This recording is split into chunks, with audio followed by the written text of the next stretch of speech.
Ahojte, vítam vás. Radi si vychutnávate dobré jedlo? Ak áno, nikdy sa nepýtajte na zloženie. Lebo by mohlo obsahovať niečo, čo sa vám nepáči. Tak, ako v krátkej poviedke, ktorú vám prečítam. Tak sa pohodlne usaďte a ideme na to. Už je všechno nachystáno? Áno. Prostírání i příbory? Áno. I dekorace? Áno. A co předkrm? Áno. Druhý předkrm?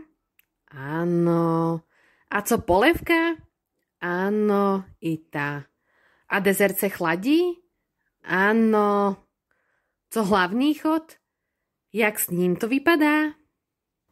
Ještě se pořád hloupě vyptáva.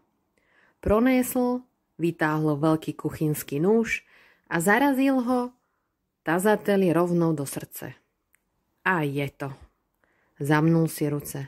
Letošní silvestrovský tataráček bude obzvlášť vynikající. Vždyť je absolútne čerstvý. Vytáhl nůž z hrudi bezvládného tela a začal je rovnou porcovať. Hosté se již pomalinku scházeli. Počuli ste krátku poviedku s názvom Slavnostní večeře, ktorú napísal Pavel Skořepa a ktorá sa nachádza v jeho knižke Jednosto skořápek.